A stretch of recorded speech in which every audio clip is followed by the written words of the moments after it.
Сәлеметсіздер ме, қымбатты оқушылар? Әдебиет сабағына қош келдіңіздер. Бүгінгі сабақтың тақырыбы Қорқыттың нақыл сөздері. Сабақтың мақсаты шығарманың тақырыбы мен идеясын осы тектес басқа шығармалармен салыстырып, тарихы мен көркемдік құндылығын бағалау. Шығармадағы материалдық және рухани құндылықтарды заманауи тұрғыда салыстырып, жаңашылдығына баға беру. Балалар, жаңа сабақты бастамас бұрын өткен сабаққа көңіл аударайық. Бұл қандай аспап? Қорқыт ата туралы не білесіңдер? Қорқыт ата кітабы жөнінде қандай мәлімет жинадыңдар? Қорқыт баба күйлерін жалғастырушылар кімдер?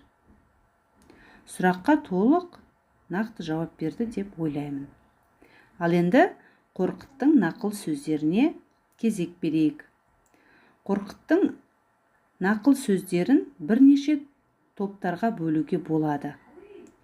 Тұрмыстық қажеттіліктерге байланысты нақыл сөздері, ана туралы нақыл сөздері, тәлім-тәрбиеге байланысты нақыл сөздері, өмір, өлім, туған жер, елге байланысты нақыл сөздері. Қанша уақыт өтсе де Қорқыт атаның мәні жойылмаған нақыл сөздері көптеп кездеседі. Былай дейді: ер жігітке қара таудай мал бітсе, жияр, көбейтер, талап етер, бірақ несібесінен артығын жемес. Қазақ халқы малды дәріптегенін біз жақсы білеміз. Яғни бұл жерде талап қойып тұр. Малды табу үшін, оны несібесіне жарату үшін ер жігітке бұл үлкен сын екенін айтып кетті. Келесі мысал: қонақ келмеген қара үйдің құлағаны игі. Қонаққа қатты қазақ халқы қуанады. Қонағы келсе барын дастарханға салады. Ал келмей қалса, ол үйдің құлап қалғаны игі дейді. Құлағаны жақсы деген мағынада. Тәкаппарды тәңір сүймес. Тәкаппар көкірек адамды ешкім сүймейді. Өтірік сөз өрге баспайды. Өтіріктің арты бір тұтам, өтірік айтпау керек, адам шыншыл болу керек деген сияқты тұрмыстық қажеттілікке байланысты тәрбиелі нақыл сөздерін талдап шықтық. Ал енді келесі кезекте балалар, ана туралы нақыл сөздері. Қыз анадан көрмейінше үгіт алмас дейді. Шынымен-ақ біз ата-ана балаға сөйлейді, үйретеді, үйретуші. Сондықтан да қыз анадан көру керек, үйрену керек деген мағынада. Ананың көңілі балада болар деген мақалда біз жалғасын тауып жатыр. Бұл мақал қазіргі таңда ананың көңілі балада, баланың көңілі далада дейді. Көңіл бөлетін тек қана ана екен балаға. Ақ сүтін тоя емсе, ана көрікті. Баланың мен ананың көрікті екенін, оны емізіп отқан баланың қуатты болатынын, ананың көрікті болатынын айтып кетті. Анадан өнеге көрмеген қыз жаман, атадан тағылым алмаған ұл жаман дейді. Қазіргі таңда мынандай мақал бар ғой: баланың бас ұстазы ата-ана. Шынымен-ақ біз ата-анадан, қыз бала анасынан, ұл бала әкеден тағылым тәрбие алуымыз керек деген ұлағатты сөздер екен. Келесі тақырыбымыз тәлім-тәрбиеге байланысты нақыл сөздер. Бірінші: атаның атын былғаған ақылсыз баланың әке омыртқасынан жаралып, ана құрсағында шырланып тумаған жақсы. Тәрбиесіз баланың дүниеге келмегені жақсы деген мағынада. Келесі: өтірік сөз өрге баспайды, өтірікші болғаннан жарық көріп, өмір сүрмеген көп артық. Қазір мақал бар ғой: шын бір сөз, өтірік мың сөз деген. Яғни өтірік айтып өмір сүрмей-ақ қояйық, өтірікші болғанша өлгеніміз артық деген мағынада екен.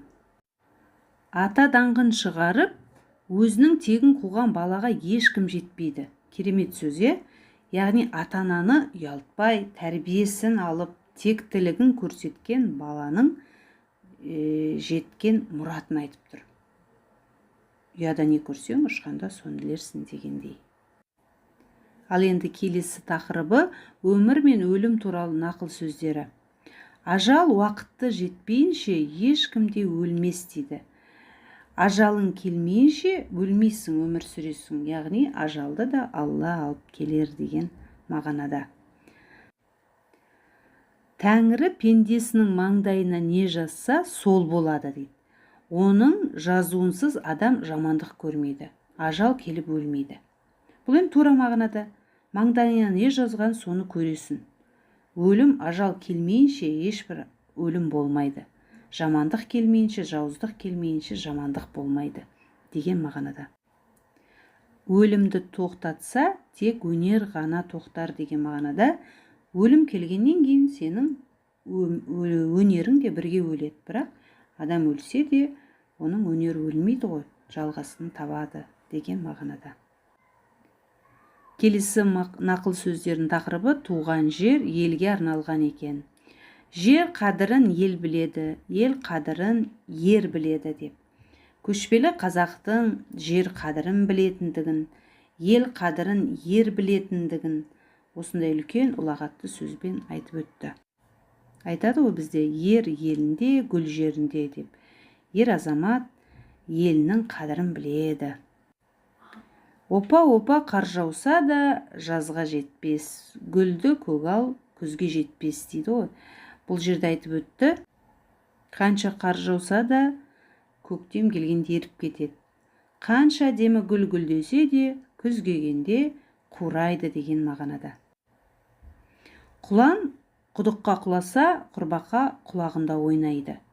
Бұл қараңыздаршы, қанша мықты болсаң да сен шарасыз қалпыңда қалсаң, әлсіздердің алдында сенде ешқандай қауқар жоқ деген мағынада екен. Керемет айтылған. Қорқыт бабамыздың тәрбиелі нақыл сөздеріне қысқаша талдау жасадық. Енді балалар, тапсырма. Қазіргі таңдағы мақал мәтелдерді Вен диаграммасы арқылы Қорқыт атаның нақыл сөздерімен салыстырып, оның ұқсастығын жазамыз. Бұны дәптерлеріңе орындап, кері байланысқа жазуларыңа болады. Сабақтан кейінгі әсерім: не сезіндім, нені білдім, қандай ой пайда болды, не үйрендім? Жауап берсеңіздер болады. Назарларыңызға рахмет, сау болыңыздар.